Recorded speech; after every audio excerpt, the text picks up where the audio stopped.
Passionate advice. Adam Carolla. Dr. Drew. I'm not modeling anymore for the two of you.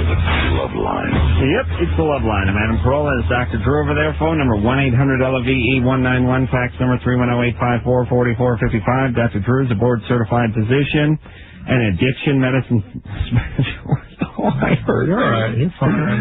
And finally, that title is paying dividends because I wrenched the hell out of my ankle today. I thought I was fine. The thing went south on me about 8 o'clock tonight, and I was crawling around naked on my upstairs floor today at about 9:20, trying to figure out how I was going to get down the 3,000 stairs between me and my car.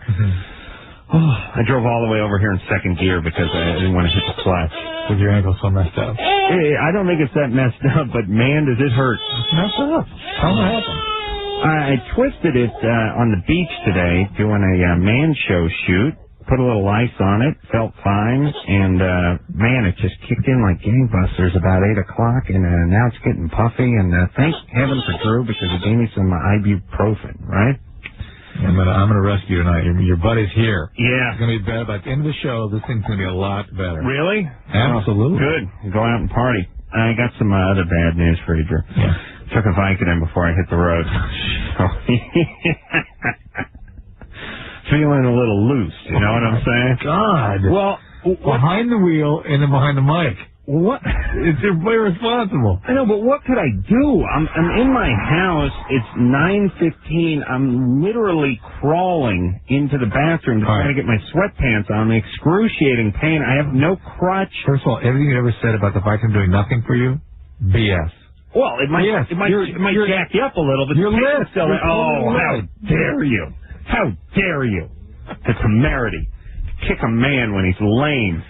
Dare you, Drew. I'm not lit. I'm just, here's what I got going tonight. I got to be honest with you.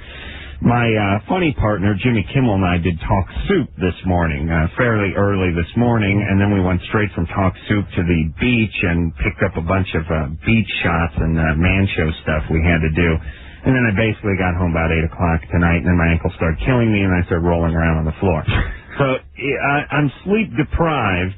I'm in some pain, and yes, I do have a Vicodin in me, but I had to take the Vicodin to get me down the stairs. I couldn't think of, and it didn't do anything. And by the way, I just gave you a large dose of another medication. Yeah. Unfortunately, not an opiate pain medication, but before somebody offers you medication, you might mention to them what else you've been taking. Doctors are supposed to ask. You didn't say anything. All right, well, Drew gave me some anti-inflammatory, and I hope it'll work. So the deal is you twist your ankle, you don't take aspirin.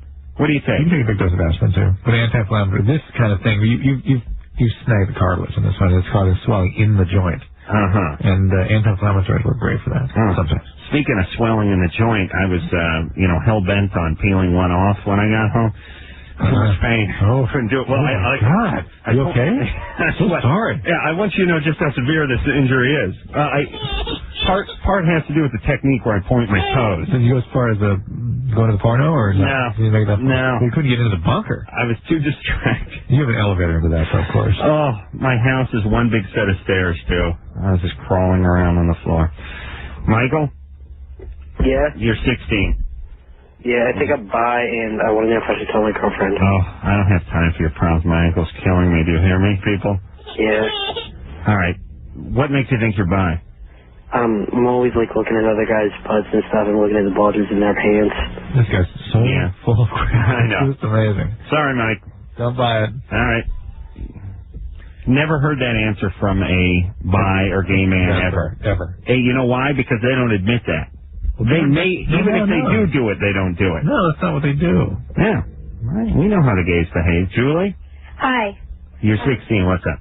My question is, just this morning I had unprotected sex, and I'm not on birth control. I have been in the past, and I still have some of my pills because I don't take them regularly.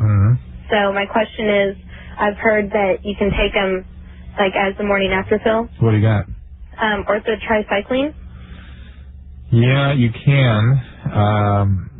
Why did you have unprotected sex? Because I was drunk. This morning? Yeah, at 4. Oh, all right. Good times.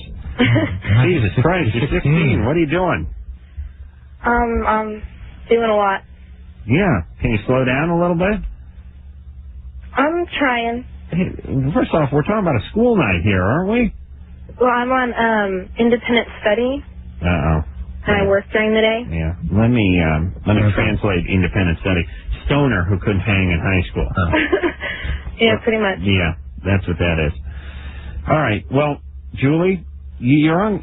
We'll get to your question in a second, but you're on kind of a collision course here. Do you know what I'm saying? Mm-hmm. Things don't look good for you down the road. You're going to have to slow down just a little bit. Do you understand that? Can you accept that? Yes, I do understand that. All right. Now tell her what to do with the birth control. Well, I know that people have used triphasic pills for emergency contraception. It's got the basic goods in it, but I'm not sure which ones of the tricycle you take. Okay, so I can't really recommend you do that, and it's not specifically recommended for that. What do you mean, which ones? Well, there's different doses along that's why it's tricyclic. There's 3 different dosing. So it's broken up into like 3 cycles, 8-day periods or something? Yeah, basically. And she needs to get either the pure progesterone agent, the Prevent, or levonorgestrel with ethinyl estradiol, which is basically what's in the triphasal. But I don't know. Well, if you're in a triphasal or triphasic pill, when would the strongest dose be dealt to you? I honestly have to look at I don't remember. I have to look at the package. All right, blown up, buddy. Brianna? Yeah. So she needs to do something. She needs to... Morning after. Yeah, get it. Okay, Brianna, you're 17. What's up? Hi, how are you? Good. I'm great. Wait a minute. I'm in excruciating pain. I heard. It sucks for you. Yeah. I feel bad. That's all right. I want to get my belly button pierced, but my mom's freaking out. She's like, if you get pierced, I'm afraid that you're going to be sterile or that something's going to go wrong with baby defects or whatever. What are you going to get pierced? I want to get my belly button pierced. And how would that affect your sterility? I have no idea. My mom thinks it will, and I'm afraid to do it. Help me understand. Well, it was a good angle. I remember that one. Right. Yeah, I'm not going to Your mom, my baby. Yeah, she could be... Are you pregnant now? No, not at all. All right. All right. Yeah, we don't know if your mom is a genius or stupid or maybe even both, but... She's stupid. Okay. Drew, we don't get any piercing calls anymore. No, that's very gone on. Yeah. That's a little lame girl, I guess. They've died off of us for 2 years. Yeah, I mean, we were getting them up the wazoo 4 or 5 years ago, and it's almost nothing now, which I'm taking as a good sign. Well, it's mixed between, it's so routine that everybody's got all the information. Right. And it's become less of a big deal, so people are less prone to do it. Right. Explain to me how the belly button would affect fertility. Help me with that. I have no idea. What is your mom thinking? Well, she said she heard it on the news, and I heard a couple things on the news saying that it can have some type of defect or somehow make you sterile, and I was kind of shocked by that. A belly button piercing. This is why dumb people shouldn't read newspapers or watch the news. I'm not dumb. Oh, hold on a second. I'm not dumb. She said, not dumb like the hee-haw mule yelled. Yeah, you are, because... Drew, you ever speak to people who sort of watch the news with one ear and one eye, or they read the newspaper with one eye open, and basically they take the information and then sort of spin it around? There was no story on the news about how belly button piercings could make you sterile. Listen, I'm willing to accept almost anything. They may have said it's important to sterilize the area before you pierce it. Therefore, the word sterile may have been worked in, but not sterile. I think that's what they got from it. Could very well have been. All right. The point is that it's not going to make you sterile. Go ahead and do it, but it's probably not a great plan anyway. Guys don't care about that. Drew, does that excite you, seeing a woman with a belly button piercing? No, the opposite. Yeah, I'm not into it either. Gary? Hi, yes. You're 25. What's up?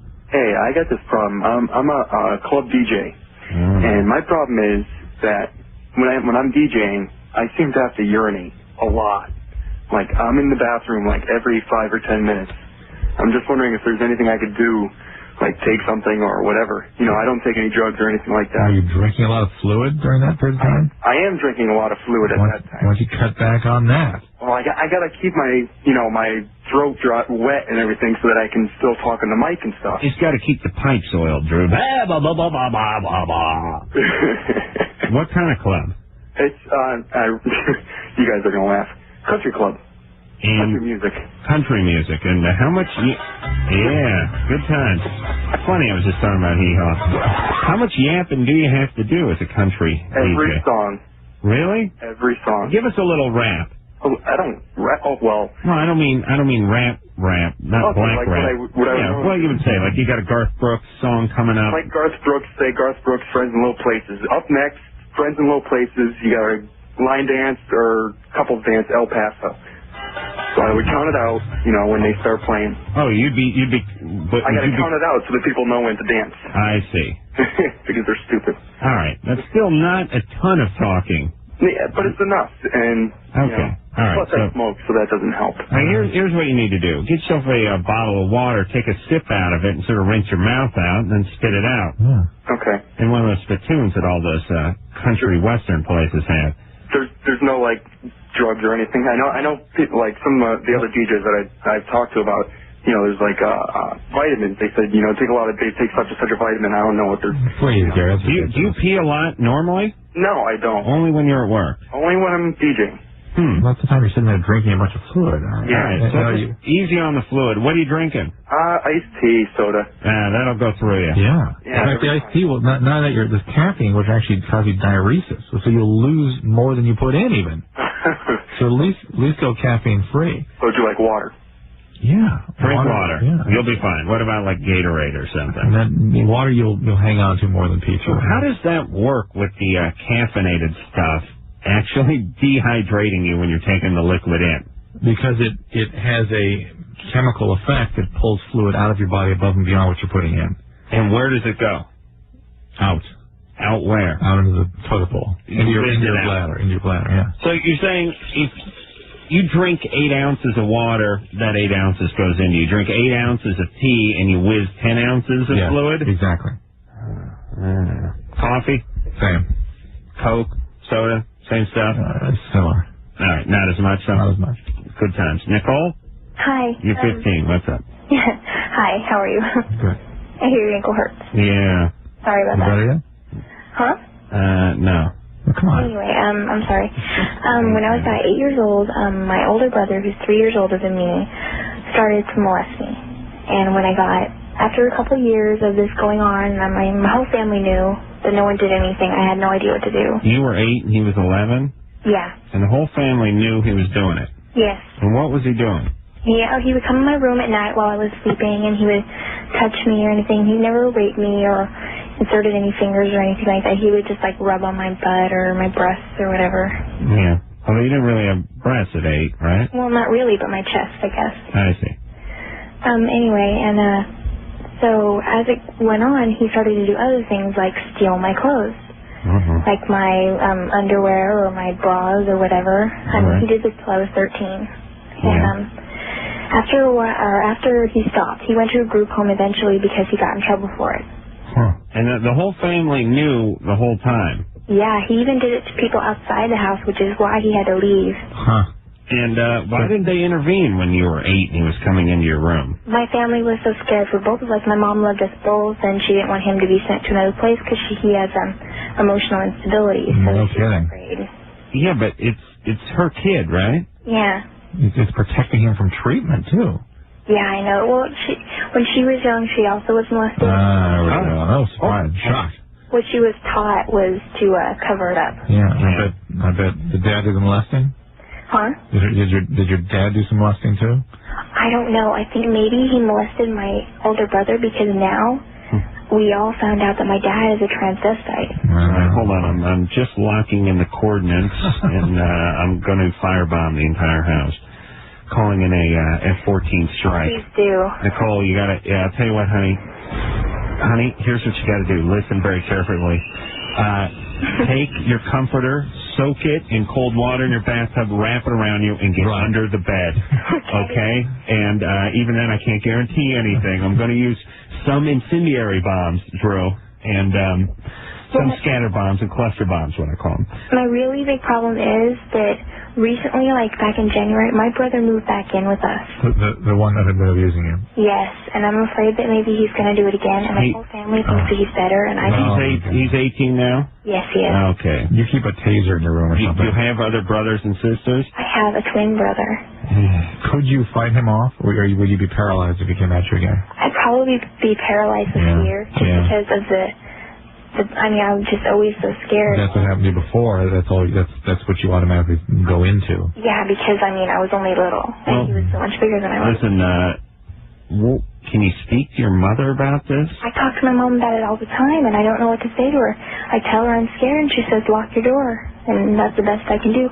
But, I mean, recently I've sort of noticed... this woman. What? Yeah? I've noticed maybe, like, my underwear going missing again. Oh, boy. Yeah, well, I took those. That wasn't him. You got to get out of that house. I can't. I mean, I don't know what to do. All right, hold on. Nicole, she says lock your door. Do you have a lock in your bedroom door? Yeah, I'm in my bedroom right now. It's locked. Do you have, like, a bolt so you can't, like, break in? No, it's just one of those little chintzy locks you can pick with, like, a paper clip. Yeah, it's in the doorknob? Yeah. Yeah, it's called a privacy. There's passage knobs and then privacy knobs. She has a barrel. In bathrooms and stuff. Yeah. But you need a little barrel bolt. Yeah. They're $5 at any hardware store. Yeah, I used to have a little lock that flipped up and went over. Yeah. And David broke it. You mean he kicked the door open? Well, no, like we were playing around one day and he broke it, and so I didn't have anything. And he made me so afraid of the dark. I mean, I couldn't close my door at night anyway. Okay. Oh, boy. Where's transvestite dad? Sleeping? Oh, he's sleeping. Yeah. In a negligee, probably? Yeah, actually. Oh, my God. Hey, Nicole? Yes? I'm sorry you got dropped down in the middle of this brush fire you call a family. I know. It's horrible, and it's going to affect you. Amazingly enough, you sound sane. Yeah, she does. Thank you. Yeah. And do you have friends? Yes, I do. Can you rely on those friends? Yes. I mean, weekend nights, can you hang out with them? Can you sleep over at their house? Yeah. I guess I do go over my friend's house sometimes, but the thing is, I can't. I mean, I know I can't bring my friends over here, so that's hard also. Why can't you? Oh, look at the brother. Yeah, but that might be a degree of safety having people over. Well, I'm afraid for them. No. I mean, my dad, who knows what he's capable of. Oh, your mom. Oh, boy. So your mom's just... What's your mom do? Is she a nurse or she doesn't work? No, she does taxes. Oh, She's a her for pencil push. Animal rights. Is she in animal rights? Is she into animal rights? Yeah. No. Okay, not really. All right, listen, Nicole. Yes. Do you think you can plead your case to your mom? I mean, if you said to her you're scared, this is dangerous, you're going to be hurt like she was hurt when she was younger. Do you think she'd hear that? Well, I've sort of told her. It's just she would say things like to me, he's a lot better right now, and if you just keep your distance, and I think it'll all work itself out. Oh, my God. All right, Nicole. Yes? Well, maybe he is better. I would still get that barrel bolt and the taser and put it on your door at night. I don't think he's going to kick in the door. I do sleep with a bat next to the bed, if that helps. Oh, my God. So if he tries to run away, I think I can get him. Oh, man. Nicole, here's my main concern. When you go to bed at night, you need to be able to lock your door and know no one's coming through it. Okay. And that may mean you need a slightly better lock. So you got to get that and put it on yourself. Get that lock tomorrow and put it on your door. I can do that, actually. Yes, good. Okay. Do that. Good. And what about, I don't know, Child Protective Services? Well, they're already involved with all this. There's been a group home and whatnot. So. Okay, what if she has the number of these people and she calls if anything happens? Absolutely. All right, that's what you need to do, Nicole. If there's any trouble, if he acts out anyway, you got to pick up the phone. And well, this, you by the call way, the police. Hell with the Child Protective Service. No, leave the cops alone, for Christ's sake. Let them protect me. Listen, all you whacked out people, stop having kids. I'm sorry. I'm sorry that your dad molested you for all those years, but don't start a brood. This is what happens. You just pass it right along. I mean, it's like being a leper and starting a family. The kids got the same chances. Unless you've worked your ass out, unless you've gotten some therapy, forget it. This is what you get. You get a woman who's been molested, a young girl's been molested by her father, so she's attracted to a transvestite, sort of pedophile molester type, and then you give birth to a bunch of screwed up kids. Rachel? Hello? You're 18. What's up? Yeah. Oh, okay. First of all, I want to say I love you, Adam. But anyways, Thank you. I need lovin' tonight, by the way. I'll give it to you. Oh, Mo. Look at this ankle, Drew. That's not looking right, is it? No, it's swollen. There's stuff going on. Easy. What stuff's going on where? I think over here, too. On the other side? Yeah. Oh, that's my good side. It's coming through. Oh, man. I hate getting old. Put some needle and drink some right out. Oh, yeah. Yeah, run out to the car and grab a syringe. Rachel, what do you got on you as far as painkillers, by the way? Nothing. I'm going to need a little hit tonight. Giving you everything. Little taste? Okay. I have some Tylenol. Rachel, what's going on? No. Looks like Pez to me, sister. I've been going out with my boyfriend for, 2 years now. And, starting in January, we started having sex. And, before I never really thought about sex. But, now it seems like that's, all I want to do is, just orgasm all the time. It's when we have sex, it's I orgasm multiple times, but then it's when he leaves, I'm still in the mood, and when I wake up, I want to do it too. Yeah, all right. And I mean, I don't want to. And he's going away in the army for in 2 weeks, and I don't know how to deal with it when he leaves. Yeah. Where's Daddy? Your dad, where is he? My dad is he's he has amnesia, and he lives a couple of miles away. He kind of lives in a foster home for for grown-ups. He can't take care of himself. Was he a drug addict? No, he was an alcoholic, and my mom says that it has something to do with the war. That's not amnesia, that's dementia. Which war? Vietnam. I see. And how long has he been out of the house? Ever since I can remember. Yeah. Is he? I'm getting a missing daddy thing going on, when he leaves or he's going to go away. Yeah. I haven't seen him for years. Right. He doesn't even know who I am anymore. Right. No, but not that daddy. Your boyfriend, new daddy. Oh. Yeah. Yeah, I'm depressed when he's not around. Yeah. Right. Yeah. You feel that loss. That incomplete. Yeah. All right. What should you do? Take some ibuprofen. Therapy. I don't know. Leaving. She's going to act out. She's going to be pissed at him and not realize it. Oh, she's going to hop on some other guy. Yeah. Oh, and is there a damn thing she can do about it? Do you know what I mean? Yeah. She's 18. Is this a book? Hold on. Hey, can you become Jehovah's Witness or find Jesus Christ or something? Not Jehovah. No. What about Jesus? Oh, yeah, Jesus. Yeah, as long as not that religious stuff. Yeah, as long as it starts with a J, that's fine. You're not that religious? No, I'm in therapy though. Well, you are. Oh, right. How'd you pull that one off? Because I was feeling really depressed. Okay. Can you talk to your therapist about this?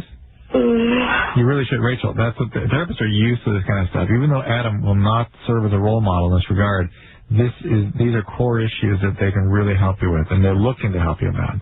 I think my therapist now thinks I'm a hypochondriac because, I normally go on Tuesday morning. Yeah. Played the Juggy Twins in that heated basketball game on Monday. Kind of threw my back out a little, scrambling after a out-of-bounds ball. So I woke up Tuesday morning, and I was like, oh, Jesus, my back. Jeez, I'm in pain. So I called his office and I can't make it out there. I got a big day and my back's killing me and okay, fine. So wipe that puss off your face. How dare you? He doesn't think you're he thinks you're a pussy. How dare you? You can't talk about important issues in the office. You have to my back was hurt. Bail out because your back aches a little bit. You are a pussy. I was in pain. How dare you? I'm so sick of this. So I called him. I called him today, and I said, "Hey, listen, I know I missed on Tuesday. How about we reschedule for tomorrow for Thursday morning?" And he said, "Yeah, fine, no problem. See you Thursday morning." I said, "Fine, game on." Now I'm driving into work tonight, reeling in pain. My foot you're going dangling. I said, "Are you kidding?" You pussy. I called him up and told him, "Forget it." Oh, my God. Called him up tonight, told him I screw my ankle up. Where are your priorities? What are you? Your priorities in the Vicodin. You got any Vicodin? Hey, you're bumming my high, man. You'll be all jacked up. Well, it's a good thing if you don't go in loaded. That's a good thing. It's what? It's a good thing if you don't go in loaded. Into the therapist? That's a good thing. No, but listen, I can't get up and hobble in there. The guy, come on. I told you I'm going to make you better by the end of the show. Really? All right. We're going to take a break. When we come back, we'll speak to Phil. Phil is 17. Since he zipped his penis in his pants, he can't get an erection after this. Yep. It is Loveline. I'm Adam Carolla. That is Dr. Drew over there. Phone number 1-800-LOVE-191. Duran is going to be in here on Sunday night, and Matthew Lillard will be in here on Monday from... he's done a few movies, but I'd say most notably all those Scream movies. Heard of those, Drew? Yeah, I think I've heard of those. Very popular with the kids. Your ankle better yet? Yeah, it is. It is. Yeah? Huh? What the hell is that? What do you mean? I can see it's less swollen. Actually, oh, no. Yeah, I was leaning back during the commercial, moving around, thinking maybe it does feel a little better, but I just tried to put a little weight on it. Phil? Yeah? You're 17. What's up? Okay, first off, Adam, you're like a god to me. Dr. Drew, I really respect your knowledge. And thank you. Before I ask my real question, can I ask y'all another question real quick? Go ahead. Yeah. Do y'all air anywhere like Southern Virginia? South of Virginia? Yeah, Southern Virginia. Southern Virginia. Anderson? Yeah. Norfolk. We are? Yeah. Norfolk, I think we're on. What, do you know the frequency for that? Oh, Anderson, get on here. Yeah. Why? Where are you calling from? I'm calling from D.C. right now, but I'm going down there for the summer next week. I see. All right, well, 96.1. 96.1, Norfolk. 96.1? Yeah. Okay, thanks. About a week ago, I was going to the bathroom and somebody walked in and I zipped up my shorts really fast and I caught my penis in the zipper and just like a 1-inch cut was on it, and ever since then I haven't been able to achieve an erection. Yeesh. Which part of your penis did you catch? Like, sort of on the side, like midway between the side and the, like if I'm hard, the front, what would be facing out when it's hard. On the shaft. Yeah. Yeah, I see. Yeah, that's what I was looking for. Penis just scared. It's sort of retracted. It's afraid to come out again. Yeah, it's like, if I get a boner, this guy may take a chainsaw to me. And it's got to be psychological. Like, but I've been able to, like, not really hard, but semi-hard I've been able to get, but not fully. Is that because there's pain? It's, like, pretty much healed now. How deep was it? Not really deep. It was like a surface scratch almost. Like, if you've ever scratched your knuckles, like that deep almost. Yeah, that doesn't make any sense to me. No, that's why I'm saying it's your penis is suffering from post-traumatic stress disorder. You know what? It narrowly escaped death. It cheated death at the hands of the zipper, and now it's scared. You got to get over this, Phil. It's not the zipper. You're not on any medications or anything? I'm on Prozac. That's why you're having a problem. The Prozac is for obsessive compulsive. I understand, but the Prozac is what's causing a lot of the problem. Plus, people with OCD tend to get real weird preoccupations about their genitalia. Yeah. And that may be, again, part of the reason you can't relax and get the erection again. True.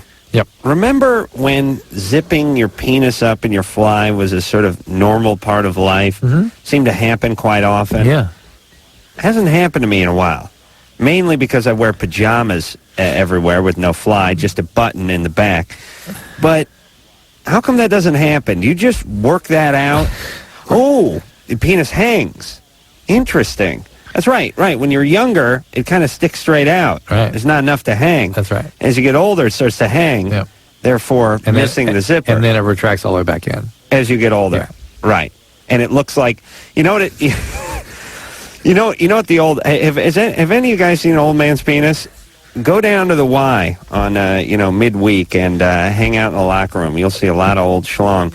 And there's nothing left but the head of the penis. Just, it's as if... You know what it looks like? Well, even that's not protruding. It could be seen, but it's inside. Well, no, it just looks like a little button. Like when some guy goes down in quicksand and just a pit helmet is floating on the top. That's what it looks like. It's like you took a hedge, you painted it gray, and then you just set a mailman's pit helmet on top of it. Yeah. That's basically what it looks like. That's what's left. You have that to look forward to, Adam. Oh. Rochelle? Rochelle. Go right ahead. Adam, I have some hydrocodone for your ankle. Ooh, hydrocodone. That sounds good. Hydrocodone, Vicodin. Oh, okay. Thank you. Okay, I guess I kind of figured myself I had this STD, which I'm pretty sure is herpes because of the symptoms that I had. What do you got? Just like at first it was just like, itching and stuff like that, and I'd take like baths and all the time, And I thought it had went away, and I didn't go get myself checked, and then I had intercourse and it swelled up. And, like, since then, like, I want to know. I've had it for, like, a month. I haven't got it checked yet. I'm thinking, could I have, like, any type of cancer? Rochelle, you're all confused there, Rochelle. First of all, you've not led me to believe conclusively that you have herpes. Secondly, an infection, the symptoms of infection are not the symptoms of cancer, although having an infection with herpes or warts can potentially increase your risk of cancer.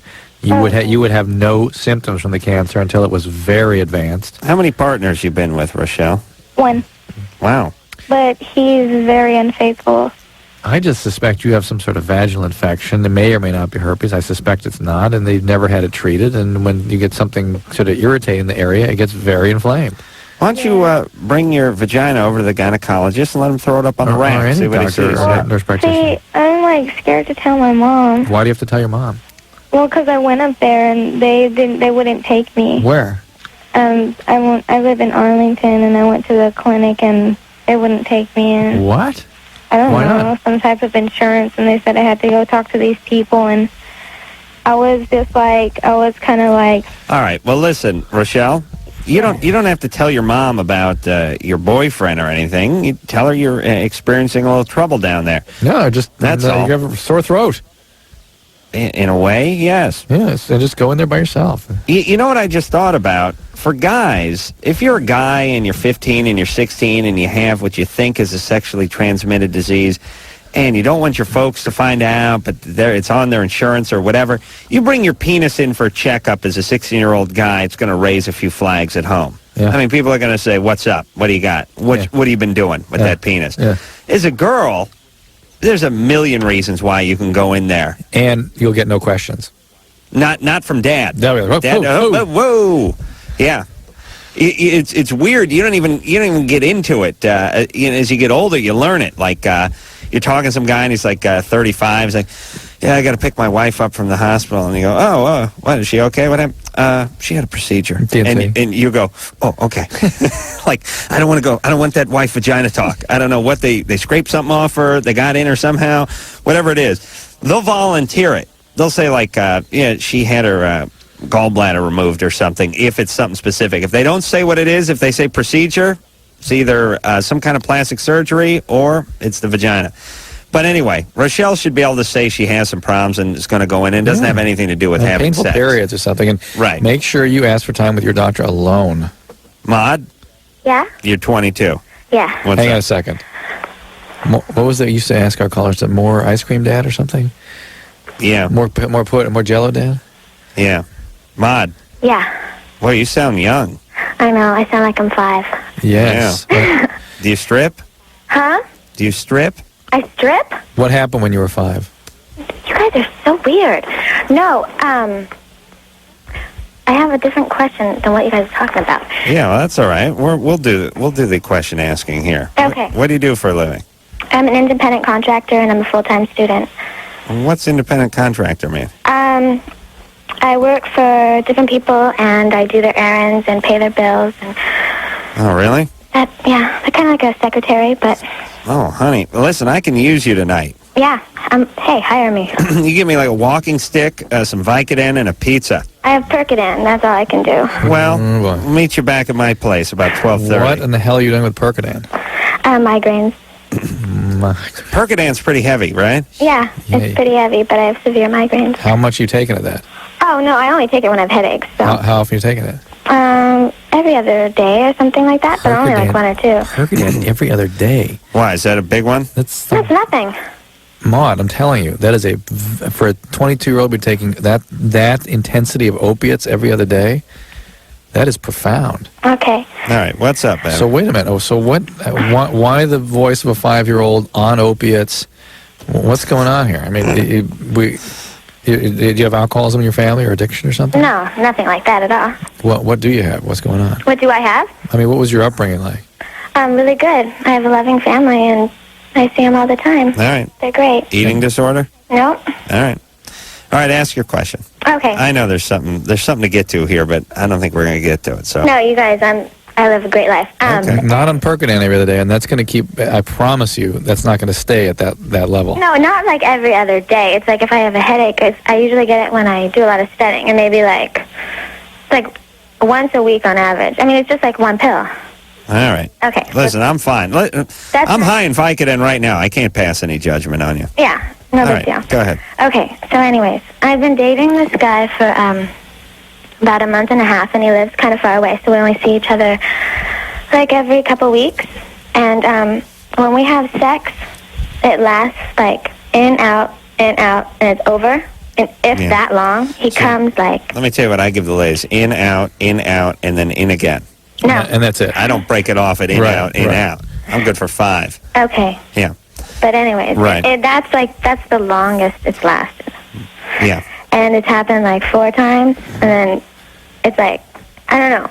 It's like not even worth it. I mean, I don't know if he has a problem or if there's like something I could do. He's got a problem. And how often do you see him, did you say? Like every couple weeks. If you guys were to engage again right after that, he would still just be a few seconds? No, then he'd get all embarrassed and he won't want to do it again. I see. And then he like apologizes and he says it's because I turn him on so much, but then I'm like... No. I mean, he likes you, but this guy... He needs to get command of himself a little bit. He needs to figure out what he needs to do in order to last longer. And he needs to work that out. He may need to squeeze one off before he sees you. Yeah. You know what I mean? Yeah. Yeah. I mean, this is one of those things, it just comes with maturity, I guess, and learning your body. And if you guys got to work out a normal sexual routine or something, he could probably figure this out. Yeah, that's what I was thinking. I was just like, well, maybe it's just because it's the first couple times. Well, no, also because you're a distance, you only see each other every once in a while. Yeah, it's sporadic. You gotta really, like I said, that vagina's like a baseball mitt. You gotta work it in, oil it up, have Dad park the car on it at night, put a belt around it, put a ball in there. You know what I'm saying? Put it under the between the box spring and the mattress. You got to work out your sex with a partner, and if you're if you're seeing him sporadically, it's not going to work out. But also, if you're one of these guys who's good for literally 15 seconds, I'm not exactly sure what you can do about that. Do you know what I mean? I mean, you can peck away at it a little bit, but you're going to have to get creative. You know what you have to do?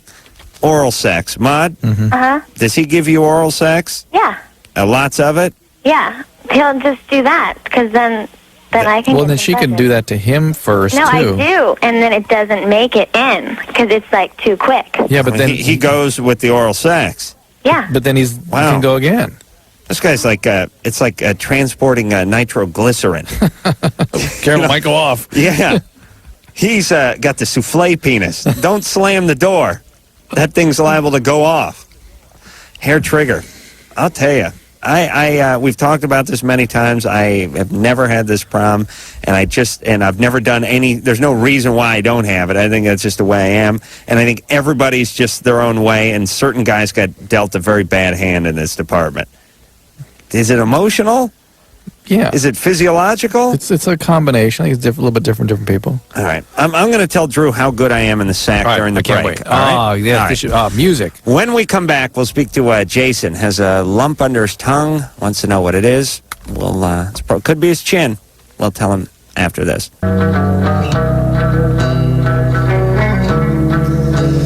Yep, it is Loveline.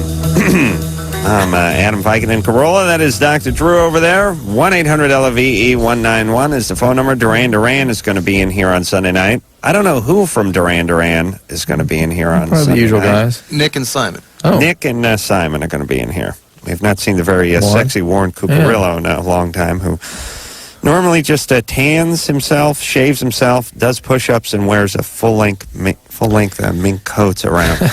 But... he's a guy you'd love to hate, except for he's a really nice guy. Really nice guy. But we'll have some other Duran Durans. Adam, maybe one of these nights you ought to, I don't know, take mushrooms or drop acid, and then come in here and see what kind of great conversations we start to strike up. Yeah. It's like suddenly we're Mr. and Mr. Honest. Drew and I had a very revealing, intimate, passionate discussion about orgasms during the break. And whereas I don't want to reveal too much about my partner, let's just say he's a very passionate man. He he's a lover of women. I'll tell you that right now. Drew, you got much more of that in you than I do. I have no passion in me. Yeah, in fact, there's theories about how our system, during development, how we learn sort of regulation of our emotional systems, and some people are sort of hyper-excitable, and some people are non-excitable. Yes. And I'm more on the excitable range, and you're on the more... Well, how'd you get that way? I mean, I got shut down early because my family was just so low-key and disinterested that I got shut down. That fits the theories, is that some people, look how they deal with little babies, like being very idealizing and stimulating of them and stuff, and some people just like, it's baby, okay. Yeah. Oh, honey, it's okay. Right. They're very low-key. And the child doesn't get enough stimulation, so that's why you and I make a great couple, see? Right. But Too much, not enough. But you're reserved normally. You just have a little fire in your belly. I got an engine going, yeah. Whereas I got an ice cube tray in my ass. That's the difference. Drew's got fire in his belly. I got a block of ice in my ass. Would you come in on Vicodin every night, please? Yeah. I'll treat you when it's all over, don't worry. Yeah, okay. Yeah. Oh, you mean you'll wean me off it? No, I'll detox you, put in program, and you'll be a better person. Maybe I can get you, sort of healed. Who's going to keep the Vicodin coming in, though? I will. For a couple of years, I'll keep you strong out. Okay, good times. Jason? Yeah? You're 24. Yeah. What's up? Oh, you got a lump. I got a question, Dr. Drew. Yeah, Jason. I have a lump underneath my tongue. It's next to the secretion gland. You can see the salivary gland coming out there. Yeah. Is it hurt? No. Is it sort of inside the tissue, or is it sort of stuck on top? It's inside the tissue. It's about the size of a BB. Do you chew tobacco or anything like that? No, I smoke cigars. Yeah. I'd have this looked at. It maybe just be a stone in the salivary duct, but it's not in. It's right beside it. I understand, but you're looking at what's coming out of underneath the tongue. There's a little duct there going back to the gland. They get stones in there? Yeah, you get stones. Yeah. What kind of stones? Salivary stones. I don't know what the makeup is offhand. Where else do you get stones? I mean, kidneys. Yeah, well, no duh. But where's the other one? Gallbladder. Gallstones, kidney stones, and you can get salivary duct. You get stones in the prostate, bladder. All right. You're bumming my high now, Drew. Can we move on to the next call? I'm sorry. What's he have to do? Take a look at this? Go to the doctor? Dentist, ENT, regular doctor, any of those can take a look at it. Ear, nose, and throat guy. Matt? Yeah. You're 20. What's up? Yeah, I've got 2 holes in my penis, and I was just wondering if that's normal. No, it's not normal. Is the one hole sort of underneath? No, it's kind of like one hole, and it's got like a flap of skin, like separating it. Does urine come out of both? Yes, it does. Yikes. Nice. Again, there's different versions of this. That second hole can actually go all the way down. Yeah, I wouldn't think the urethra is split in half all the way down, would you? No. I don't think so. So it's like just at the end. It's probably some septum in there. And whether or not that needs to be surgically corrected, I doubt it. But again, these things should be looked at by urologists. Make sure that's the only anomaly there. What's it do for the stream of pee-pee? What's that? What about the whiz? How's that come out? Both holes. Yeah, but can you hit the toilet? Yeah. No problem. Or in my case, the sink?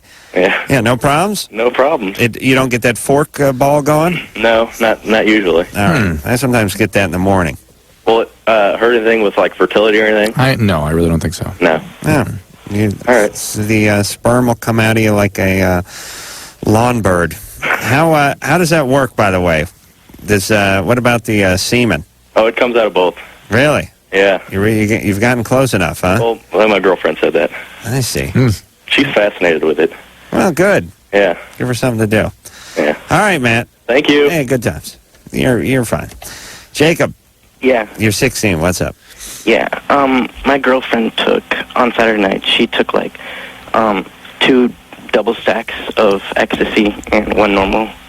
And so it's like 5 hits. Yeah. And for the past couple days, she's been getting nosebleeds like a lot. Like she's had like 11 nosebleeds in the past days, and she's been getting migraine headaches and stuff. Did she snort it? I'm sorry? Did she snort it? No. How old is she? She's 16. Does she have a history of migraines? I don't think so. So it's not migraines. Does she have any other problems right now? No, I don't think so. So headaches and nosebleed, that's it. Her thinking is normal, her feelings are normal. Well, she's, acting a little bit different. She's just mood, but I know that's just because of serotonin and stuff, but... hold on a second, Jacob. I just know because I know just because it's the serotonin regions of the brain completely wiped out, destroyed. But wow, except for that... 16, 5 hits of X. Yeah, it's bad news. Yeah, that is bad times. It's a lot to be on at that tender age. All right. We're going to take a quick break. Drew and I are going to talk more about ejaculating. And then when we come back, we'll get to Jacob and his girlfriend after this. Yep, it is Loveline. I'm Adam Carolla. That is Dr. Drew. This may be the Vicodin talking, but that sounds like a pretty good riff. I've not heard that before. Offspring? Is that new? Good. Well, we like the Offspring, so I'm glad they're doing good music. Phone number, 1-800-VE191. Duran and Matthew Lillard will be in here Sunday and Monday of next week. And until then, I'll get back to the phones. So, Jacob. Yeah. The girlfriend took 5 hits of ecstasy. Yeah. Why so many? Well, she didn't know. The 2 of them were double stacks. And so she thought she was just taking 3. Yeah. Still seems like a lot. Yeah. Why is she doing so much X? I don't know. She's become kind of like immune to it, I guess, and so she has to take more to get the good effects of it. Well, that's healthy. That's fine. Oh, boy. And now she's having constant nosebleeds. Yeah, she's been getting a lot of nosebleeds and migraines and stuff. Oh, boy. How long ago did this happen? She took them on Saturday. Don't you think she ought to see a doctor? That's what I suggested, but... And what does she say to that? She's afraid she'll get in trouble or something. Well, it actually... I don't want to sound like Squaresville here. The kids still say Square? Just Pops. But I'm saying like Pops Carolla, but her getting into a little trouble would probably be a good thing at this point. It might prevent her from, well, she undoubtedly has already caused herself irreversible damage. But Really? Absolutely. Why? Large hits of hallucinogens always have consequence, and it may not be it may be mild, but it will at least getting somebody to take care of her will prevent her from getting into very serious problems if she hasn't already gotten into it. Okay, Jacob. Yeah. Tell her Dr. Drew said she needs to go to a doctor. All right. All right. Okay. All right. You got to talk to him or her about what she's done. What's up with the nosebleeds when you're younger? Why? I haven't had a nosebleed in 20 years, but, when I was 15, I'd get them. That's a good question. I don't know. It's just, you'd figure those things, veins or Might whatever. get worse. Yeah, it'd be more. Yeah, I don't know. I got a hot day. Yeah. One of these days, when I'm really high on Vicodin, I'll tell everyone my baseball home run nosebleed story, which I think I told Drew. I tell that story on the show? Break, we'll talk about it. just spare the listeners, please. Good times. Quite a heroic feat. Ernie? Yes, I'm here. You're 30. What's up? I had a question for Dr. Drew, mainly. However, I just had 19 stitches in my arm, Adam, so I wouldn't feel too bad about your ankle. Well, here's the thing that's interesting about me. I can complain no matter what, and it's not relative to what other people have to complain about. I could be standing in between a burn victim and a leper, and I'd still be complaining about my ankle. Well, mine's worse than yours. So. And your parents. So there. And my parents, and explaining to them how they don't know what pain is. But, Adam, what'd you get 19 stitches for? Well, I was trying to move a piece of glass into a dumpster, and it was tempered glass, and it broke over my head, and part of it came down and hit my arm, and yeah, well, I'm not crying about it, so anyway, Dr. Drew, my question was mainly for you. I was wondering if you might have caught the 2020 on 2020. Yeah, I didn't, but I was aware that was coming, and what this was a story. Was that tonight? Yeah, it was a story about teaching people who fail AA, alcoholics who fail AA, alternative methods to manage their alcoholism. And remember, this is for people that fail AA, okay? Well, fail how many times? Well, but the point, that's a good question. But the point is...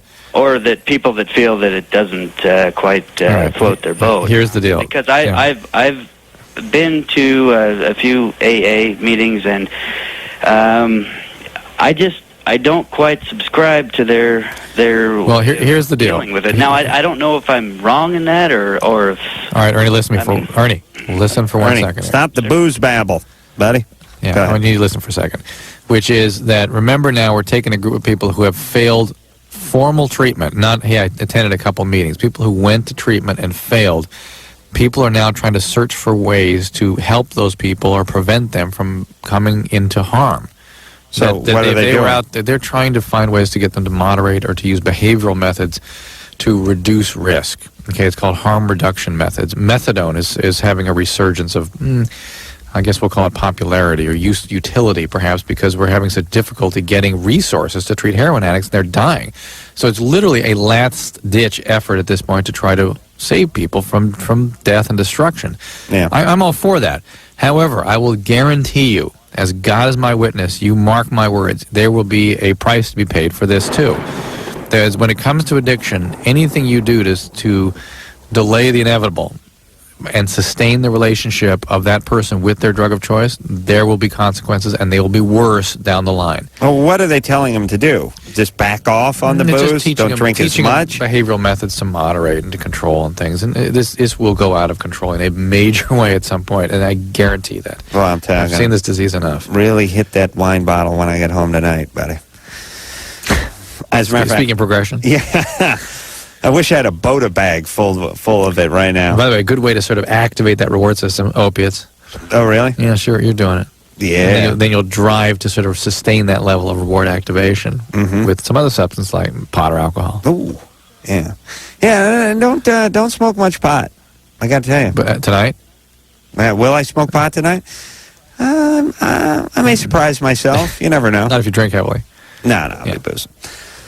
But, I may compromise and drink out of the bong. Use that as a tumbler. Alex? Yeah? You're 16. What's up? Well, actually, I'm gay, and I don't know how to go about telling my parents. Why do you have to tell your parents? Well, it's important to wait for a holiday. Thanksgiving especially. Preferably a religious one. Easter, Passover. Christmas, nice Passover if you're Jewish. Why is it important? Are you Jewish? No, I'm not Jewish. Why is it important to tell your parents? Well, I don't know. I just feel weird hiding it from them. And if you were, let's take an example. Let's think about heterosexual males. Do you think they feel comfortable hiding from their parents when they're sexually active? Who? A heterosexual male. Yes. That they would not want to hide their sexual behaviors from their parents. All right, you've confused the young You gay asked the lad. question such a way that. Here's what I'm saying, Screwball, or what Drew is attempting to say. I have no college training, and I got a Vicodin in me. I can still articulate myself better than he can. Yeah. Okay, listen. If a 16-year-old straight guy is getting a BJ from his girlfriend, you think he has to share that with his parents? No. You think he feels guilty? No. Okay, so why is it different for you? Well, I don't know. It's like they think I have a girlfriend. I have this friend, Janine, and, well, they think I'm going out with her, and, I don't know, it just feels kind of weird because she doesn't know, and She doesn't know? She doesn't know? She doesn't know that my parents, because I go out with her, like, Well, it'd be reasonable to. And the thing about the parent thing is that I'm all in favor of you telling your parents who you are and what you're all about, but when you're in your 40s. But the reaction you get can be troubling sometimes. Is your mom a ball buster? No. Well, actually, you know what, she used to be. Yeah. But she can't no more. Why? Because I won't let her, man. I see. Your I'll mom... just, like, cover myself up, block. I can block. So, yeah, I mean, What do you mean? What do you mean you can block? You mean physically? Yeah. You mean your mom threw punches at you? Yeah. Really? You don't know my mom. Oh, my God. Well, I got an idea. Yeah. Turn a man gay. Yeah. Yeah. Well, what about your and dad? by the way, this is why you intent on telling her. Yeah, it's payback time for Mommy. Hi, Mommy, I'm gay. That's right. Yeah, she's going to go through the roof, isn't she? Yeah. Yeah. And another thing, my boyfriend sort of wants anal sex, and I don't know. I don't want to, sort of. Well, don't do what you don't want to do, but... Your behind still intact? Yeah. I see. You want to hang on to that for a while? Yeah. Okay. Good times. Don't let them get you juiced up with wine coolers and go with the Kool-Aid. All right, so we have a good reason to believe that your mom's going to have a very unpleasant reaction. We always know that when someone wants to tell them. At 15 or 16. How old's your boyfriend? He's the same. He's 16. All right. Look. Listen, don't tell her. You can tell her when you have a very supportive network of peers, preferably many who've been through what you've been through and have dealt with it, so you can fall back on them when your mom has her whatever she does. Yes. Yeah, no, I mean, I don't think she's going to react that way because, I mean, she has, like, I think, a couple gay friends, and I think she's gay, but I'm not sure. You think your mom's gay? Yeah, but I'm not sure. Where's your dad? My dad is, I don't know, at home. I'm with my mother right now. I see. But my dad, and he has like his own thing going on. I see. They're married? No. Is he kind of timid, your dad? No, but I mean, I don't think I would tell. I think I'd rather tell my mom than. All right. Well, yeah, because your dad won't care. Your mom's the one you want to. Your mom's the one you gotta get a little payback in with, right? Yeah. Yeah. Okay. So that's why you shouldn't tell her. Right. It's not a reason to tell somebody that. To try and pay him back. Yeah, that is not why you tell somebody this information. You wonder if it's why. Is it a good reason for going gay? You know what I mean? I mean, talk about resolve. Yeah? Yeah, we'll see. I'm going to blow this guy. Then we'll see who the joke's on. I'll be laughing all the way to the gay bar. I mean, I wonder. I know it's not a real popular theory, but every time we talk to someone, it's always got that ball buster for a mom. It seems to be the through line. And then it's like, I'm going to break her heart. I'm going to tell her I'm going to screw her life up. She screwed my life up. I'm going to screw her life up. All right. Well, anyway, you're gay, and just keep it under your hat for just a couple of years. Get out of the house. Fine. Good times. Laurel? Yeah? You're 16. Yeah. What's up? I was just wondering, because I think I'm bipolar, but I don't know. Yeah. Because I'm always happy. Like, 98% of the time I'm happy. Like, excessively happy. And then, like, 2% of the time, when I get upset, I get really upset. Like, I'll just start crying for no reason. Uh-huh. And then what about the other 8% of the time? There isn't another 8. 98%. 98 and 2%. Oh, I thought you said 90% of the time. 90%. All right. Is that really, truly 98% of the time, or maybe 60, 70% of the time? Pretty much 98% of the time. So... Well, what are you worried about then? Like 2 days out of 100. the year. Yeah, 6 days out of the year. Oh, You're unhappy. maybe more. Okay. How many days out of the month are you unhappy? 4. 4 days out of the month. Not bad. So maybe once a week. Listen, I'd take those odds. Once a week. Like, is there anything wrong? Like, Well, you might want to consult with somebody. Here's one of the interesting things about this.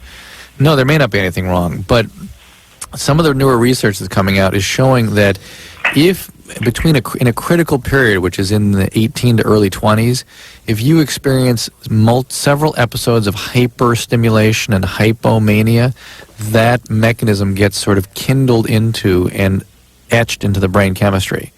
It's almost like they look at it kind of like a seizure, in that you can stimulate these manias to occur. Some environmental factor stimulates them. Yeah. And if that happens enough time during a critical period, it'll keep happening on through the rest of the life. So if the ice cream truck drives through your living room wall and tips over while you're watching TV and you're 8 years old and you freak out, Yeah.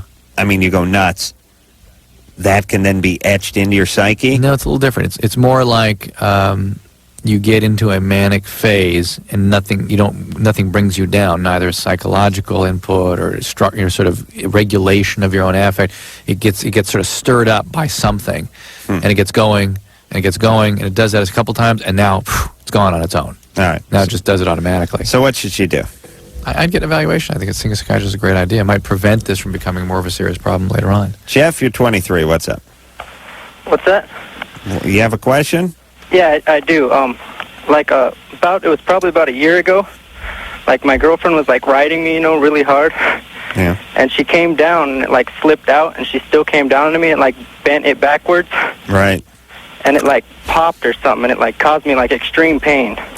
Yep. Needless to say, that was the end of it right then. And then for, like, a month after, every time it got hard, it really, really hurt. Did you see a doctor? No, I didn't. I was kind of embarrassed to really go to a doctor about it. Did it get swollen up? Yeah, it did. Is it still swollen, or is it back to normal now? No, it's been like a year, so it's back to normal now. And do you get erections normally? Yeah, it's just sometimes, even during the middle of sex, it'll just fall down for no apparent reason and just won't come back up. Mm-hmm. Yeah, you need to talk to a urologist. Yeah. And then he cramps semen. Yeah, that's bad.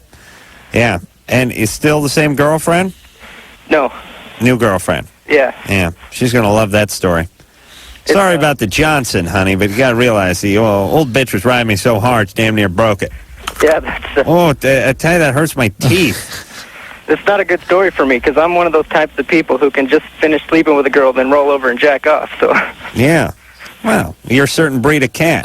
Yeah. I was that way when I was 23 too.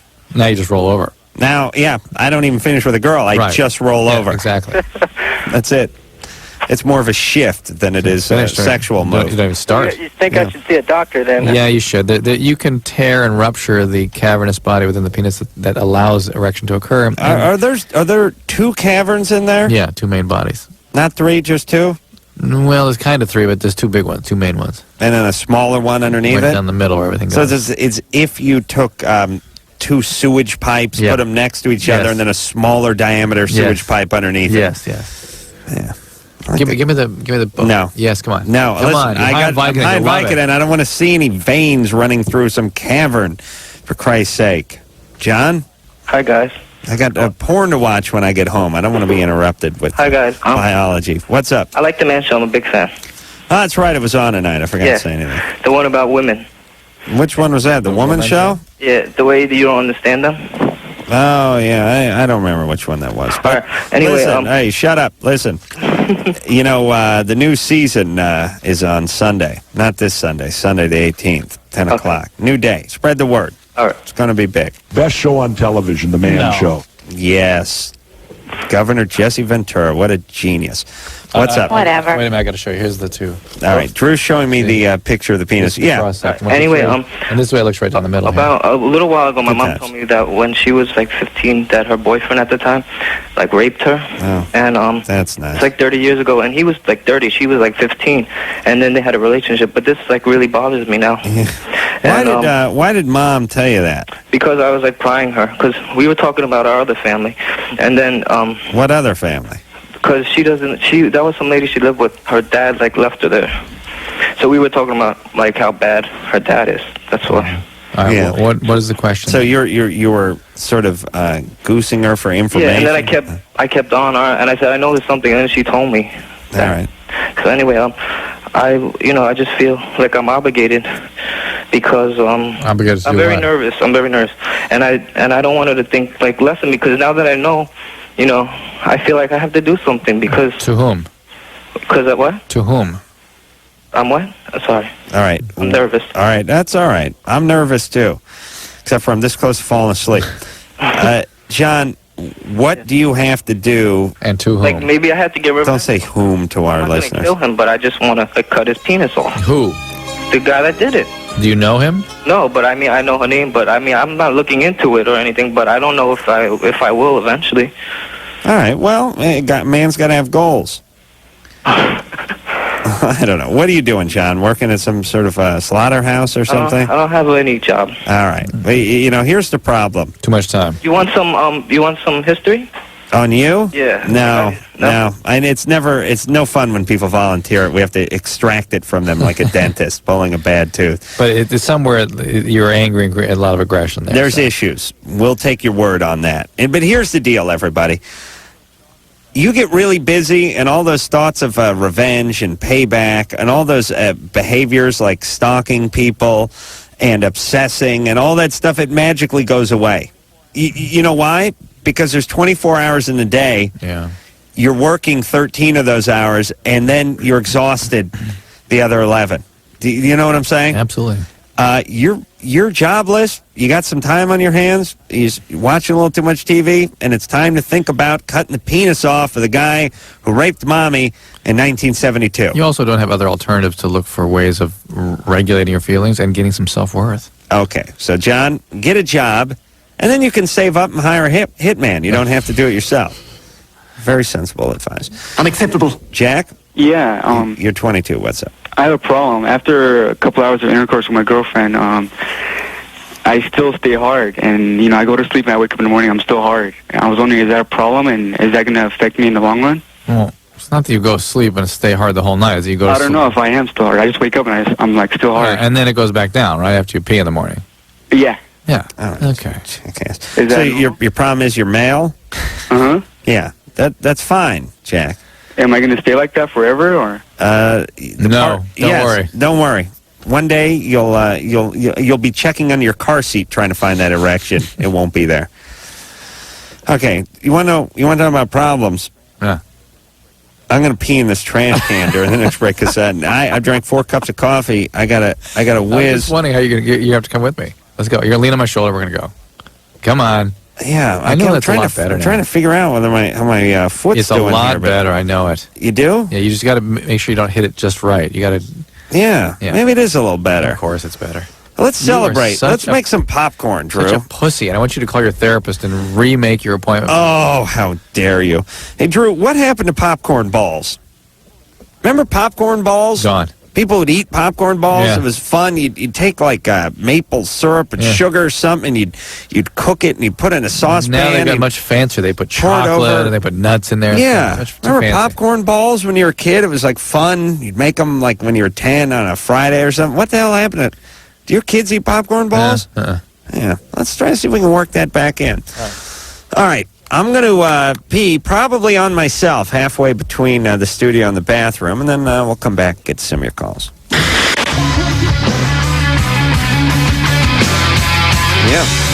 A lot of good riffs going down tonight. Hey there, kiddies. I'm Adam Carolla. Is Dr. Drew over there? Phone number 1-800-LOVE-191. Duran is going to be in here on Sunday night, and it'll be good to... Simon and Nick are coming in, did you say? That's what they tell us. All right. It'll be good to see those guys again. Everyone in that band is extremely nice. I think it's because they're from England. Warren's not from England. That's right. Warren Cucurella was in, what the hell is Duran, and, God, the guy, started playing with Frank Zappa, and then he was with Missing Persons or something, but... Warren's not... He joined Duran a little bit later. I think that was the deal. Crystal? Uh-huh. So, you're 16. Uh-huh. You had unprotected sex and missed your period, but pregnancy test was negative. Uh-huh. Well, how long ago did you have the sex? Before I took the test, which was a week before I did. A week before you took the test? Which was like 2 weeks ago that I took it. So, how about taking another one? I haven't, because I thought I was going to get my period, but I didn't. Okay, you better take another pregnancy test. Well, don't you have to wait like 10 days for those things? Well, I'm late. I'm really late this month. Okay. I'm like 2 weeks late. Let's not, don't confuse her. Take another Crystal, one. please don't have any children. Take another one. Please. You put the wrong end of your nipple into the kid's mouth. How come you didn't take the morning after pill? Because I didn't know. You didn't know you'd had unprotected sex? No, I did, but Why didn't you take the emergency contraception? I don't know. I'm dumb. Okay. Next time, really, keep that in your medicine cabinet. You just take it within a day or two and you're fine. Here's my advice for dumb people. I know I used to be dumb. A lot of my friends are dumb. Many of my loved ones are dumb. Here's my advice. When you're dumb, look at it like a disease that you live with. People have diabetes. They know it. They steer clear of certain things. They take their insulin. There's people who have problems with their regulating their blood sugar or something, and there's diabetics, whatever. They know what they do, and there's people that are allergic to things. They stay away from those things. People who can't swim, they stay away from swimming pools. When you know you're dumb, understand you're dumb, and then try not to listen to yourself when it comes to a lot of decision making. Do you see what I'm saying, Drew? Those are the people that listen more to themselves and less to other people.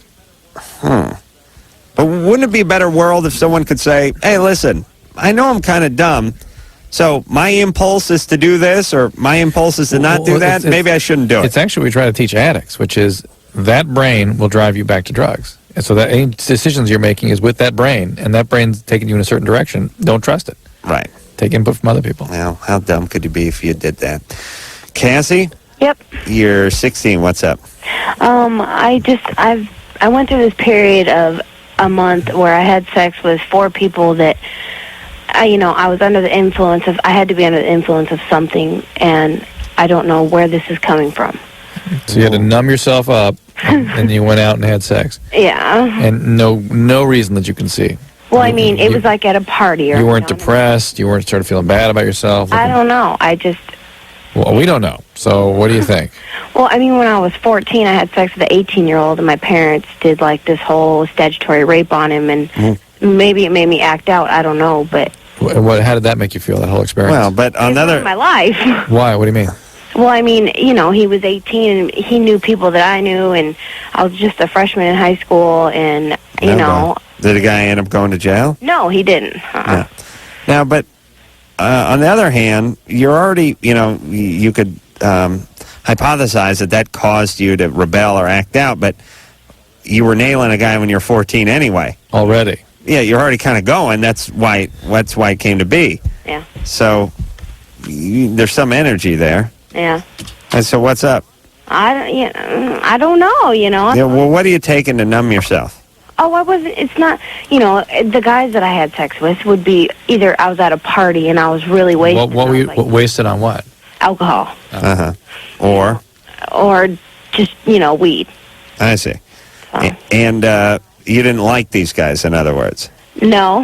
You know, I wake up the next morning and be like, oh, my God, they were ugly. And you wouldn't have had sex with them otherwise. Exactly. Well, what about finding a steady boyfriend? You know, I try. Yeah. What's up? You're not letting us in here. What, Cassie? Do you feel great about yourself? Well, yeah. Okay. Well, then, no, good times. Okay. All right. You feel great about yourself. You're nailing a bunch of guys when you're loaded who you don't really care for. Thank you. Okay. Are you an alcoholic addict, do you think? No. Is that in your family? Yeah. Who's got it? Both sides. Both parents have it too? Yeah, alcoholism. All right, so maybe this is the consequence of being raised in an alcoholic family. Ever thought about that? Yeah. How about going to some Al-Anon or some Alateen, that kind of thing? And you'll find a lot of the girls your age doing things like what you're doing as a result of being raised in an alcoholic family. And you probably I got to swing by one of those meetings. You probably have the gene. They do guest lecturers over there? Because people with alcoholism will use that genetic mechanism in order to feel good. Basically, to escape negative feelings. You know, who at 16 isn't feeling kind of crummy? I was going to use the reverb button over here, but then realized that my mic hasn't been plugged into that jack for many a year here. That's the beauty of Westwood, too. What a dump. What a dump. All right, where the hell are we here, Andrew? I was going to give my speech to the young sluts at the CODA or Al-Anon meeting, but without reverb. Melissa?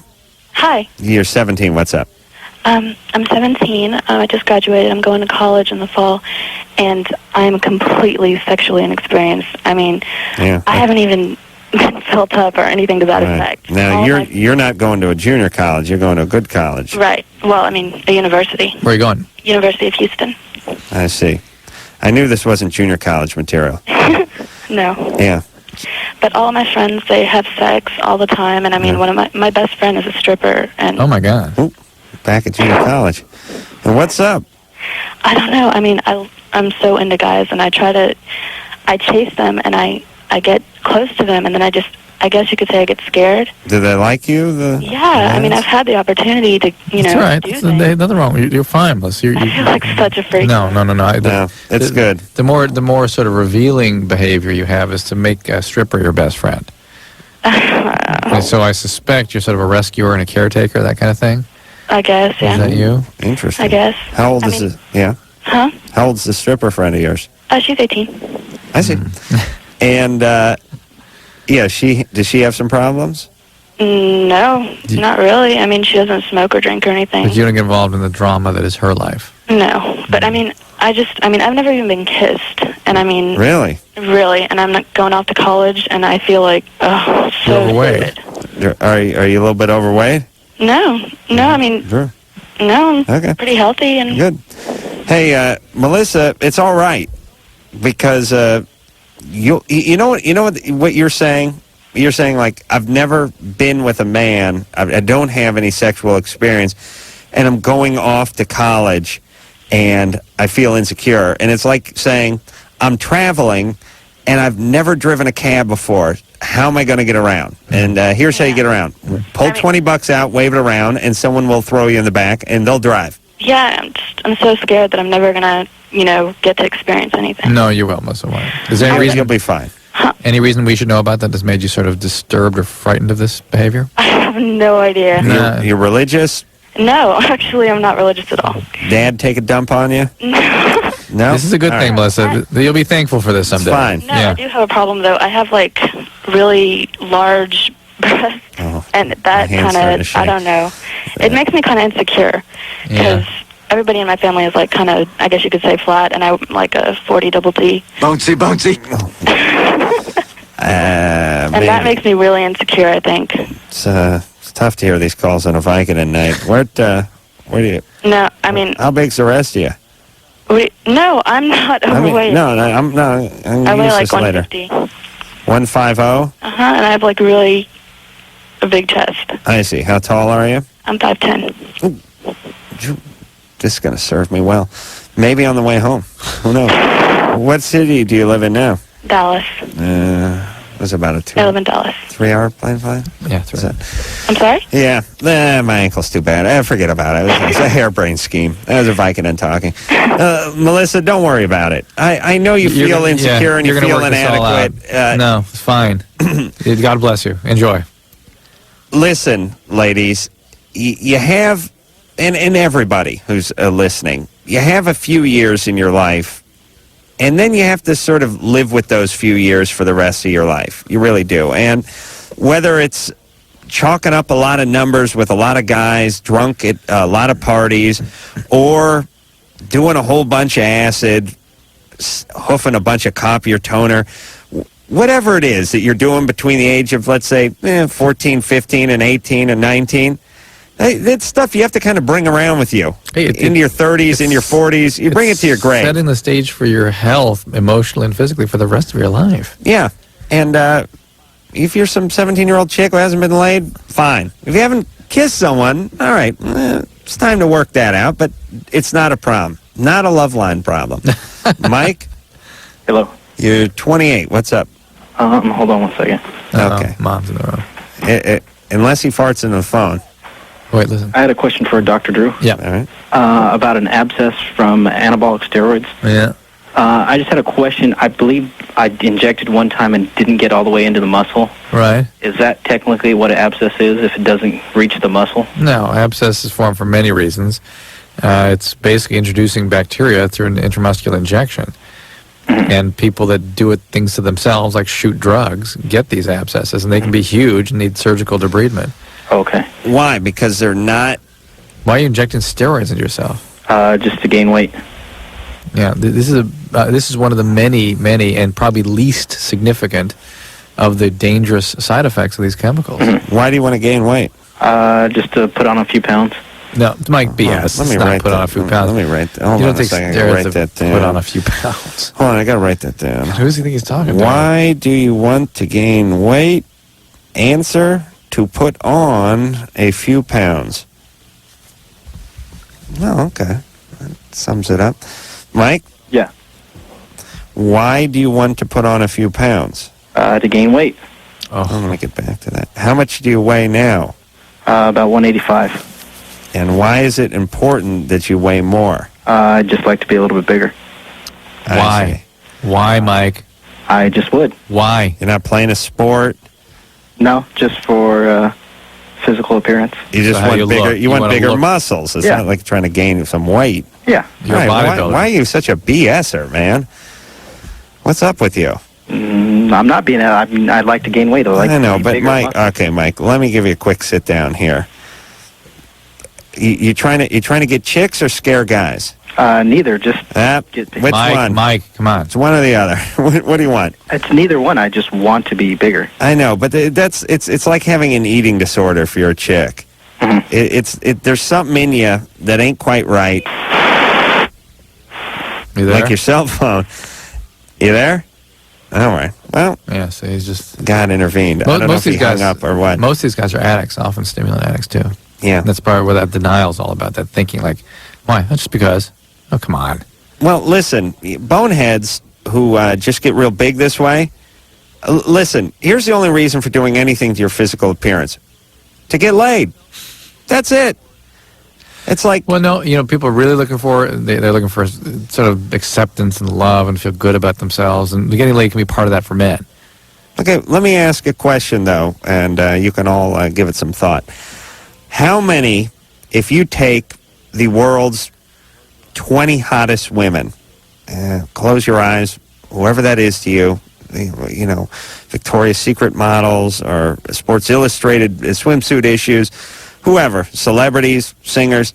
How many of those 20 women are dating a big muscular guy? Right. Here's the answer. None. They're dating skinny old guys or just skinny guys. You know what I'm saying? Mm-hmm. Women could care less. So you ought to just take all that time and put it into your job. Put it into your career. Put it into your music. Put it into whatever. Fill in the blank. I think guys who get big do it to scare other guys. You know what I'm saying? And maybe also to attract a certain kind of woman. Oh, yeah, there are those women. Yeah. Yeah. All right, but they didn't make the top 20. We'll take a quick break. When we come back, we'll speak to Jeanette. Mom announced she's having an affair and left the family today. We'll talk to her about that after this. I'm just wrapping an ace bandage around my ugly-looking ankle. I want to thank Nathan D. for sending us an email about, or I guess a fax, about an emergency protective order that's available in California. Kids can sort of basically get protection against somebody who's abusing them without parental involvement. Mm-hmm. You know, it was, you watch the NBA? You watch those sports? My kids are into that now. Jesus. They're into it. Oh, my God. I wanted to talk about something. It wasn't my idea, but my partner, Jimmy Kimmel, was the Emmy Award winning Jimmy Kimmel. Yeah, so this must be good. He was telling me that he was complaining about those Mrs. Jones Nike ad commercials. This is there's a new spot Nike has, and basically it's a black woman who's doing like a late night radio show. Oh yeah, just your it's mouth. a rip off. Mouth, yeah. It's a rip off from or sort of a send up of the Warriors, that movie. And she's going, yeah, God, remember that movie? Remember the Warriors. No, there's no way anyone in our audience or watching that commercial would remember that movie. Why they would. They watch. People remember that movie. The point is she's up there and she's like, she has a couple different raps. But one of them, and the one they play over and over again, is the one where she's going, listen, brothers, listen, sisters. Our sisters out there, they work just as hard as the brothers do. And they sweat and they toil. But we don't support them. And they don't get paid what the men get paid. Now, why is it fair? Why is it fair, brothers, that our sisters don't get paid as much as the male athletes get paid? Do they not sweat? Do the bones not break? Do they not run up and down the court? And then she says basketball, track and field, and I don't know what the other one was, some douching competition or something. I can't remember the third one. Basketball, track, and I think there's another one. So my partner, Jimmy, says to me the other day when he's talking about how much he can't stand that campaign, it's a Nike ad. What's Nike? What do you think Nike's paying their WNBA sneaker endorsement stars? As compared to? What Nike's paying Michael Jordan. Yeah. I'd like to find out about that. I bet the highest Nike shoe contract in the WNBA is $60,000. Maybe. That's probably the highest Nike endorsement they give out. And they give Jordan probably about $8 million. So, if anyone works for Nike or does that advertisement or whatever, until you pay the person who's in the WNBA $8 million, shut the F up. Shut up. You pay them, you egotards, you hypocrites. You pay them the money. Don't tell us to pay them. You're the ones who are handing out the endorsement deals. Pay the ladies. Pay them, you pussies. You lying hypocrite pussies. What do you think, Nike? What do you think they pay those chicks? Nothing. What do you think they pay guys? A ton. Then they make commercials about it. Retard pussies. Pay the money, Nike. Pay them. You should have to pay them now because they run this commercial over and over again. Listen, the reason the chicks don't make that much money, no one cares.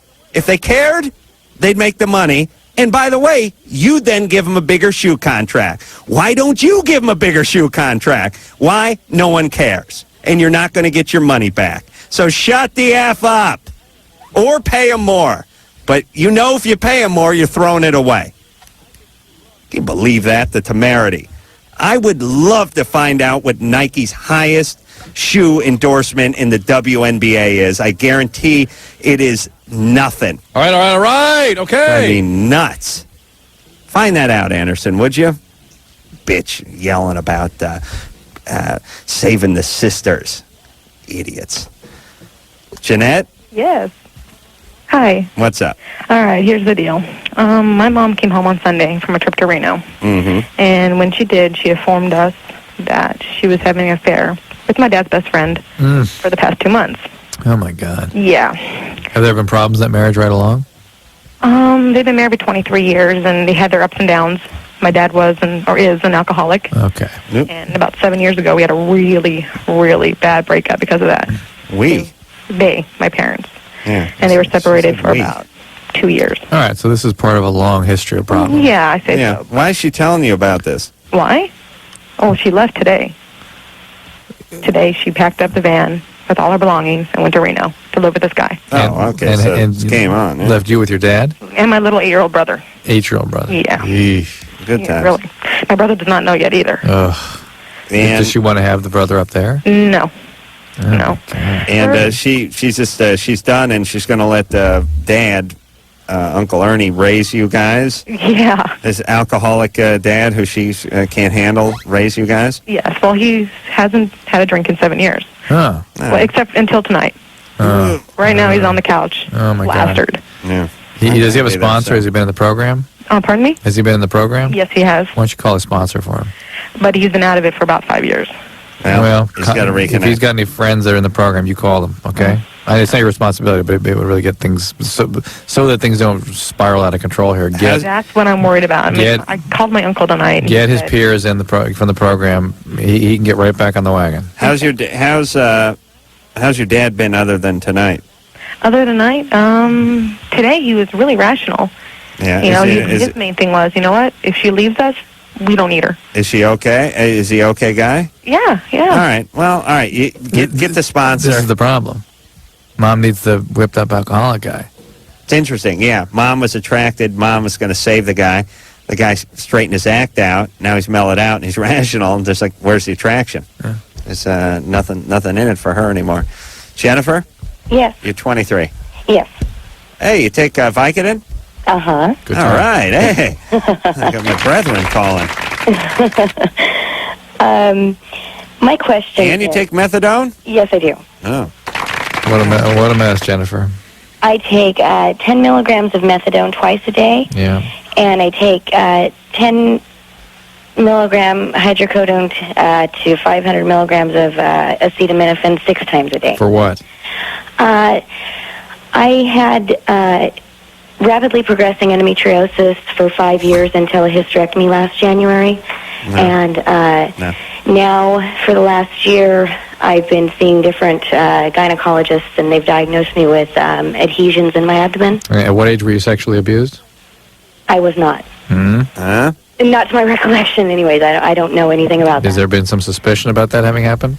I had an uncle that was kind of off, but if anything like that ever happened, I don't remember. Unexplained pelvic pain in a situation that results in opiate addiction, which is what you're dealing with here, to me, is that history. There it is. Okay. You got to look into that a little bit because you've got now severely addicted to opiates, and her question was, why can't she orgasm? Well, she's profoundly strung out on very serious drugs here. It's just Vicodin and methadone. And the methadone is just a mess. I got a Vicodin in me. I think I can get one off. So hard to get off that methadone. Lord knows I'm going to try. Hey, listen, if I ever have kids, I'm going to, I don't have a brother, so I won't have to kill him. But if my wife has a brother, I have to kill him. Mm-hmm. I cannot have any uncles floating around. Read the Bible. It's always in there. Job killed Ham, right? Mm-hmm. Okay, we'll be back.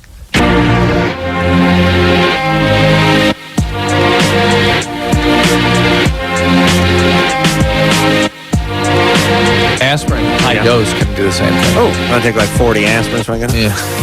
Well, I'm hitting the bottle, so no worries. Won't matter, yeah. All right, thanks for bearing with us tonight. I'll give you a full injury update. No doubt. Tomorrow night. And until next time, this is Adam Carolla for Dr. Drew saying mahalo. You guys are so weird. Well, now. This has been Loveline. The stuff expressed on Loveline is not necessarily the stuff of the staff, management, sponsors, or anyone else, including Westwood One Entertainment. Loveline is produced by Ann Wilkins Ingold. Now, please enjoy these birds.